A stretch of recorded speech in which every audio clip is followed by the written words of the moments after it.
Good morning, everyone. What a blessed day it is. Another day God has allowed us to be here, and we just said, Lord, we just thank you so much. So much. Another bright day, another blessed day, able to move, able to talk. We are just so grateful today. And we give you all praise and all honor and all glory to his name. We just today is Father's Day, and we want to say happy Father's Day to all of our fathers. Happy Father's Day. Happy Father's Day. We pray that God keep us to be the fathers that we need to be in our walk of life. And so that we may be the leader of our children, that we may represent you in our living and our walk. We just thank God for all of you fathers and what you're doing. We just thank God for you. Again, today there are those that are giving, you can give to the officers in the parking lot near the van. Also, you can give on Giveify. We have Giveify. You do it electronically, or you may want to mail it, and that's Post Office Box 2315, Silicon, Alabama 35150. Again, I just thank God for you all on this day. Another blessed day, another blessed day. Okay, our scripture reading today, we come from St. Luke, the 15th chapter, and we are going to read the verse through the 13th verse. It reads as follows: and he said, a certain man had two sons, and the youngest of them said to his father, Father, give me a portion of good that falleth unto me. And he divided unto them his giving. Verse 13. He said, and not many days after, the younger gathered all together and took his journey into a far country, and will waste his substance with rowdy living. May God bless you. May God keep you with our prayer. We're going to use for a subject today the love of the Father. The love of the Father. The love of the Father. And as we think about the love of the Father, we're going to talk about the Father for a few moments before we come back to our lesson today.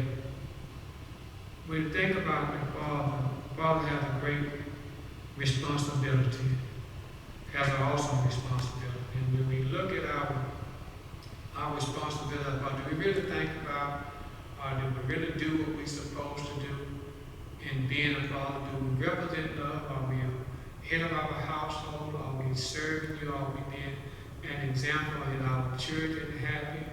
Are they growing and maturing? And are we teaching them? Are we taking time with them? All these things is so important. It comes upon a loving father. It comes upon a loving father. And I want to tell you this, some of us may be in the professional field, maybe a CEO, maybe a physician, a doctor, a policeman, may work at Mercedes, may work at Honda, may work around, maybe a janitor, a journeyman, maybe a plumber, whatever you are. Sometimes we reach a conclusion to ask, what's your living or what you do? And when we come to a father, he may have that job, but his main job is teaching. His main job is teaching the family, being an example for the family. Being is very important. No matter what degree he gets, no matter what he has, or what he has accomplished, that teaching his family, teaching his children, supersede all of those other things. Yes, we need jobs to live, support our home, support our family, but we need to make sure that our children, that we have fathers, our children, that we call daddy, our children may be called dad or may be called father, but whichever, we have a responsibility. And this responsibility is to make sure that we guide and lead our family and our children in the right way. Whether I'm a teacher, when we look at the things in our life, we're going to talk about the teaching. You know what? We are teaching no matter where we are. When we look at our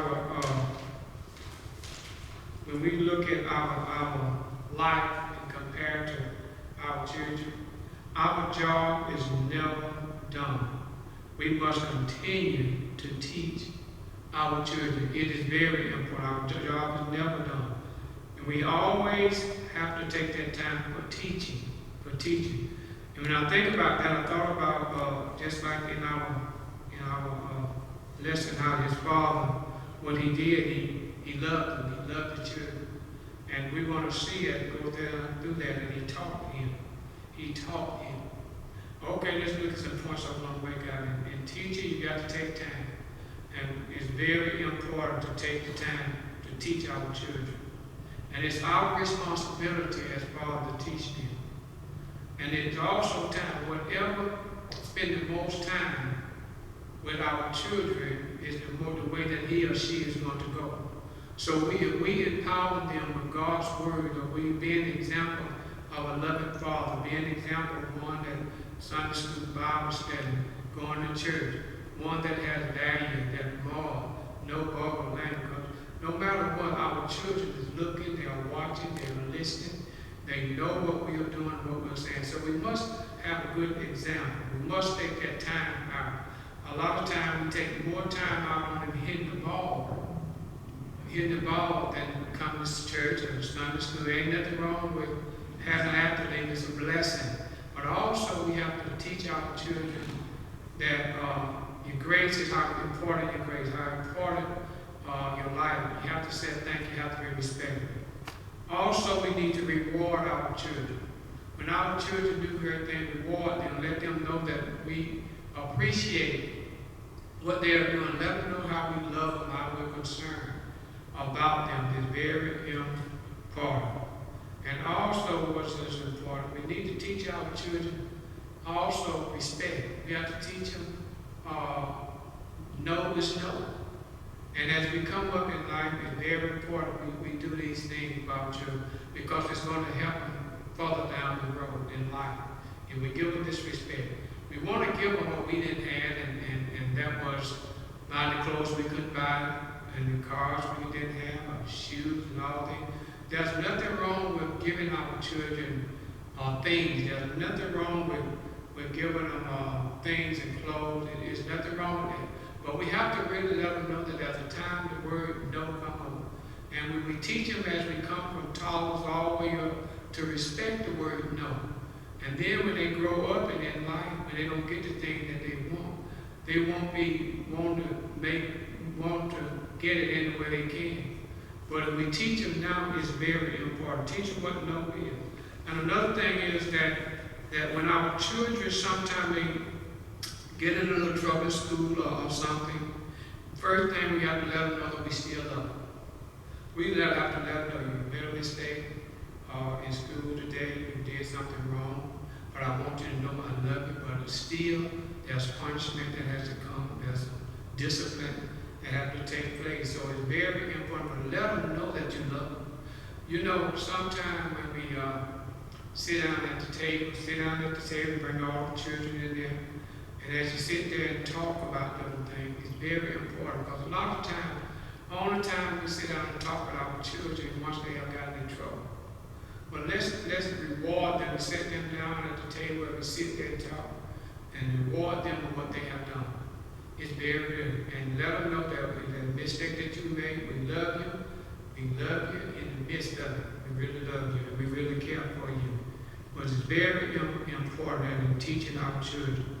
We look at our children, they coming up through kindergarten, elementary, they have Head Start.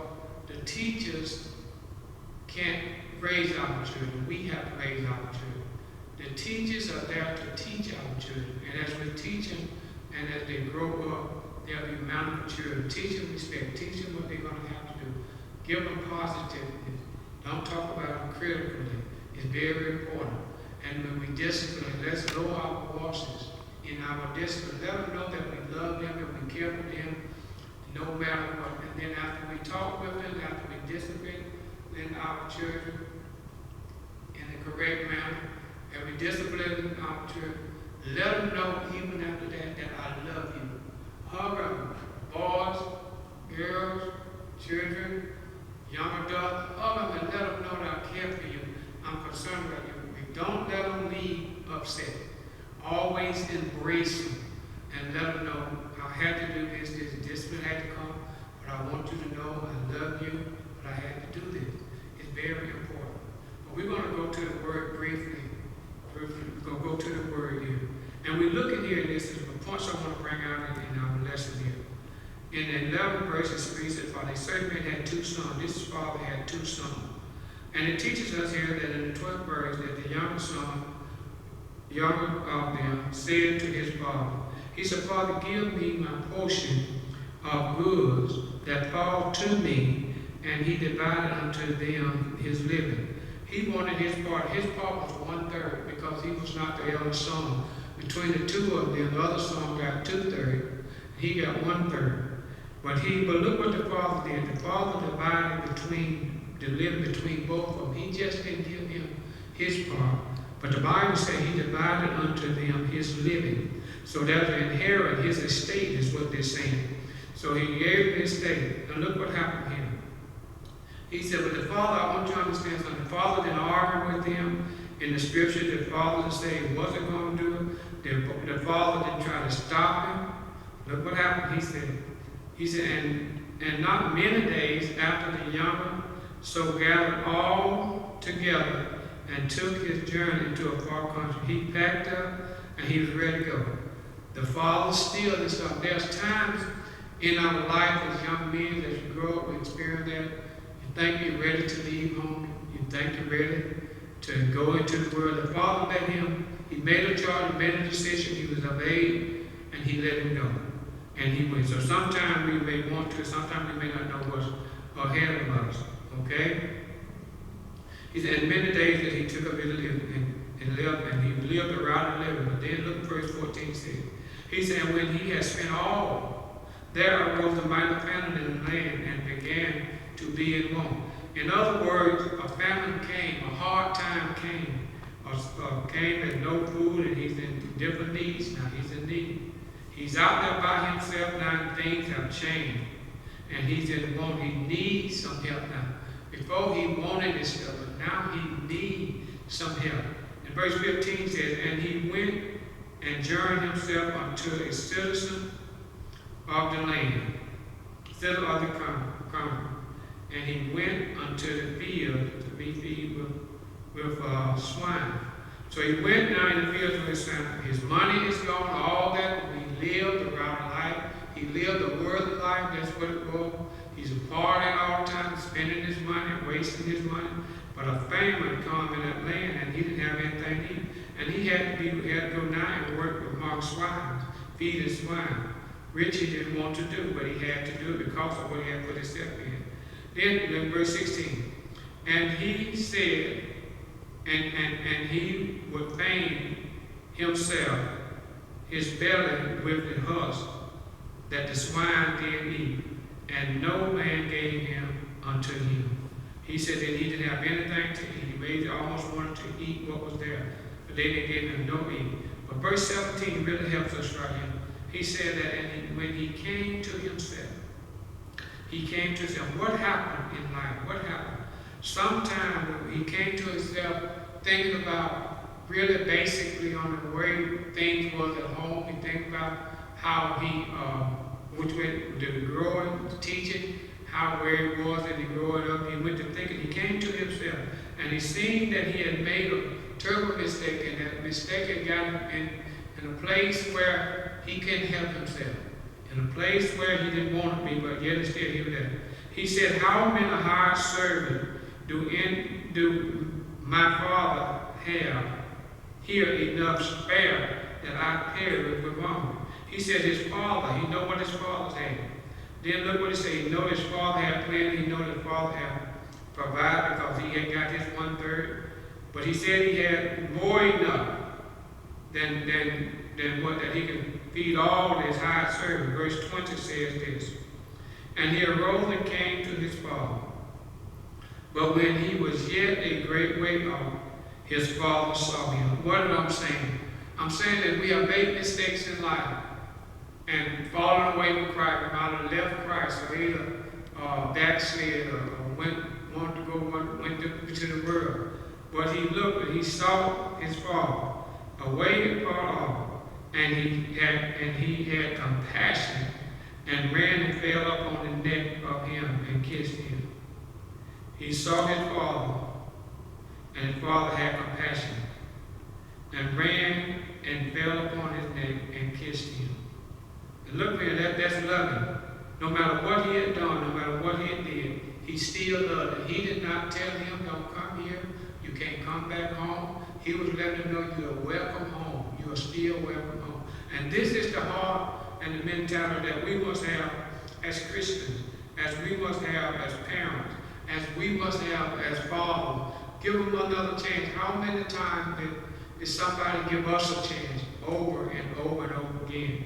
But he came to himself, and look what he said. He had compassion, and he ran and fell upon his neck and kissed him. And the son said unto his father, listen to what he said. He said, Father, I have sinned against heaven and in thy sight, and am no more worthy to be called thy son. But look what happened right here. One thing I want us to look at this verse right here. One thing the son knew. He knew that he had to get it right. He knew he had. Look what he said.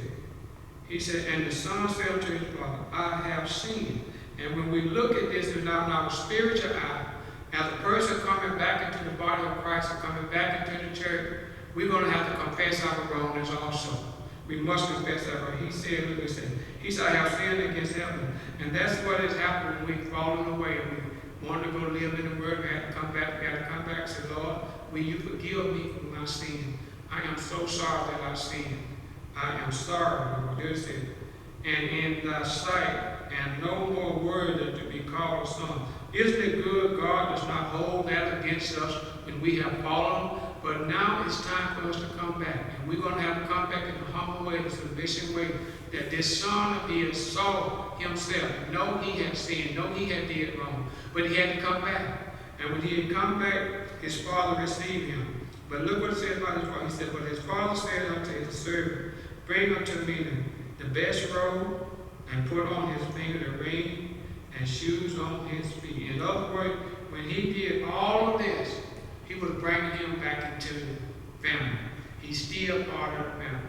We may not do it like this, but we should embrace the one that comes in. No matter what he has done, no matter how many times, we must embrace the one that is coming in the knowledge.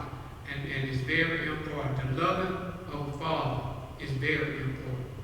We must show that. We must be the one that exemplifies that. We must be the one that set the example on love in the home, on love, no matter if it's 12, 13, and we have to love each other the same.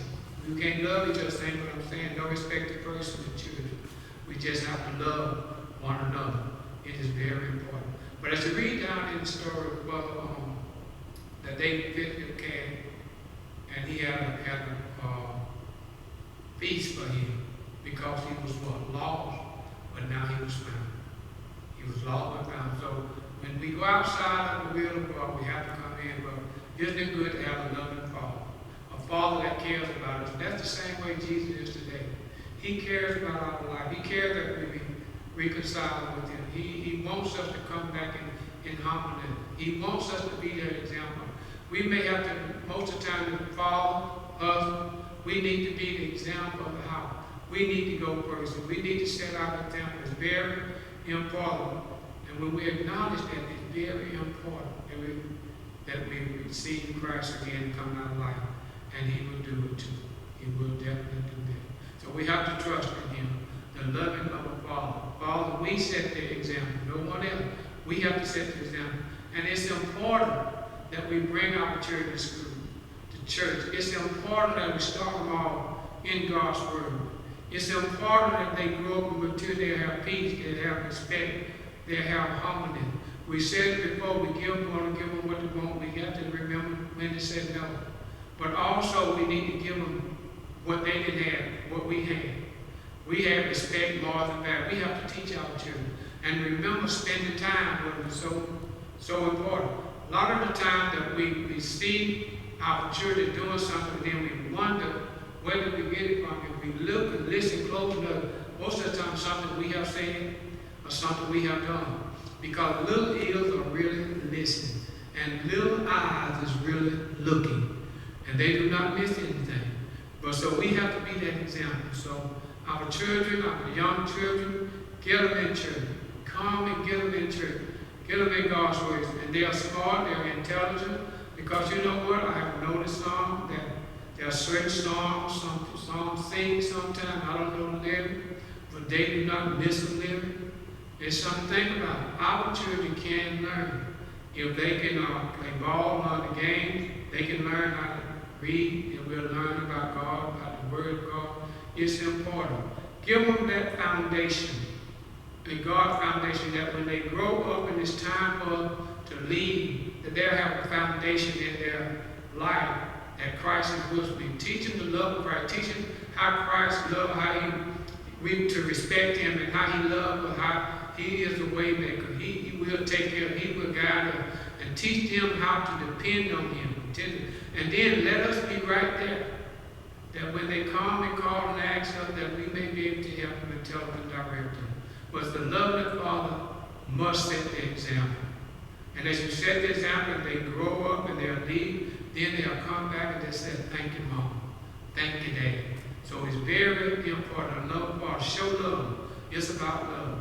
And if we show it, say thank you, you're welcome. If we show love, they'll receive love, because whatever we do, that's what they are following. That's the way they're going. So let's be loving, respectful, and kind to one another, is our prayer today. We bless that God bless you. Continue to follow, and let us be that example before God. The Father of love. No matter what has happened, we must keep love alive in our family. And it starts with the head. It starts with the Father. Love. It starts with the Father. Bring your children to the church. Get your children involved where they can grow up in Christ and they can share God's word. May God bless you and keep you, is our prayer. But I want to say this right here, that the Father received His Son when He came back. That is the same way in our salvation. When we come back and acknowledge to God that I have sinned, Lord, will you forgive me my sins? And He will. And we must believe that He is the Christ, that He did die on the cross. Explain to them, what do you mean by dying on the cross? He died for our sins on the cross. The Bible tells us it appears to have been inside. The Bible tells us they took Him down, they buried Him. When they buried Him, He's made us a promise that He was going to rise in 3 days. And He rose in 3 days with all power. We have to teach them the way of salvation, the way of Christ. Because we need the Spirit of God to guide us as we continue to go in our life. And we continue to be that example. And the Bible tells us He rose on the 3rd day, like He said. And the Bible teaches us that He said, I'm coming back. He's coming back for the church, not the building. The Spirit was in our heart. And if we pray and have to ask and receive Jesus Christ, we will go back with Him. May God bless you. May God keep you. There one today, no matter where you are in your home, no matter where you have friends out, you can receive Jesus Christ as your Lord and Savior. Lord, come into my heart. You can say, Lord, help me to be a better father. Help me to be an example to my kids. Help me to grow and teach the children the way to go, which is right. Help me, Lord, guide me. And He will do. When you come to Him in a sincere heart and ask Him to come into your heart, He will come into your heart. And He'll forgive you for your sin and what you have sinned. May God bless you. May God keep you, is our prayer. Amen, amen, amen. Thank you all so much.